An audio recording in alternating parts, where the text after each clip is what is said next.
RET teachers की verification होती है, जिस समय नईम अख्तर जम्मू कश्मीर के एजुकेशन मंत्री थे, उन्होंने भी इनकी वेरिफिकेशन करवाई।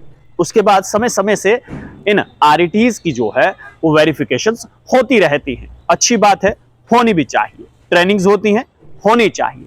लेकिन यहां पर एक सवाल है, और वो सवाल जो है वो जम्मू कश्मीर एडमिनिस्ट्रेशन से पूछा जाना चाहिए, और साथ ही साथ एजुकेशन विभाग से तो ये सवाल बिल्कुल बनता है कि एक आपके पास आरईटी टीचर्स हैं जिनकी वेरिफिकेशन जो है आप आए दिन करते रहते हैं, लेकिन दूसरे जर्नल लाइन टीचर्स हैं, क्या आपने कभी उन जर्नल लाइन टीचर्स के भी वेरिफिकेशन की है? क्या आपने उनके भी डॉक्यूमेंट्स को चेक किया है कि क्या वाकई में जो जर्नल लाइन टीचर्स हैं एक बार लग गए हैं, चाहे वो 1995 में लगे हो चाहे 1990 में लगे हो, उसके बाद जो है अगर किसी भी शख्स का क्या आपने वेरिफिकेशन किया वाकई में क्या उसने जो अपने डॉक्यूमेंट जो अपने दस्तावेज सबमिट किए हैं विभाग में, क्या वो सही है या फिर गलत है?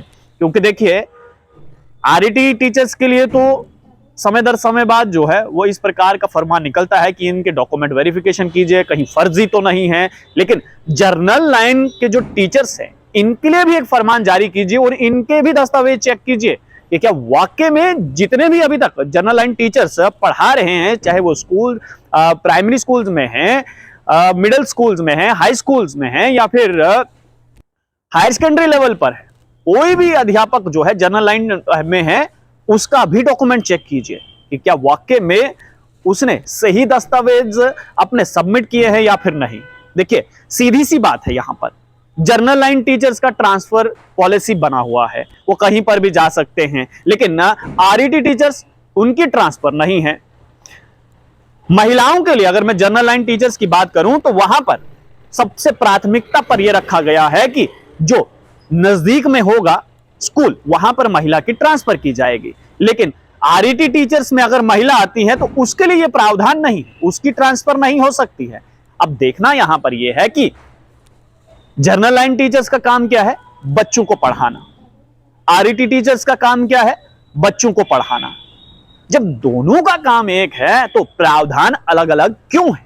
दोनों अध्यापक हैं, यानी कि एक बाप के दो बेटे हैं और दोनों के लिए अलग अलग कानून बना रखा है और काम वो एक ही कर रहे हैं।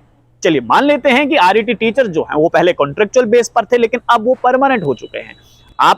मैंने पहले भी कहा कि विभाग अगर वेरिफिकेशन करता है तो अच्छी बात है, वेरिफिकेशन होनी चाहिए, लेकिन वेरिफिकेशन आरईटी टीचर्स की बार बार की जाती है। क्या जम्मू कश्मीर एडमिनिस्ट्रेशन को जनरल लाइन टीचर्स पर इतना भरोसा है कि उन्होंने अभी तक फर्जी डॉक्यूमेंट नहीं दिए हैं? क्या इतना भरोसा है?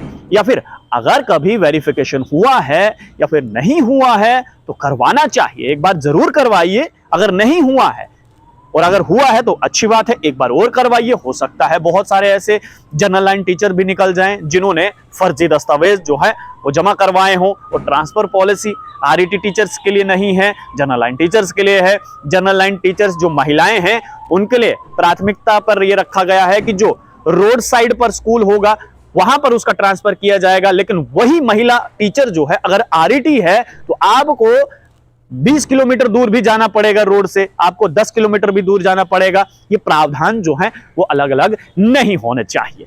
आप लोग देखते रहे स्टेट टॉक्स। अब मुझे यानी देव ठाकुर को दीजिए इजाजत। धन्यवाद।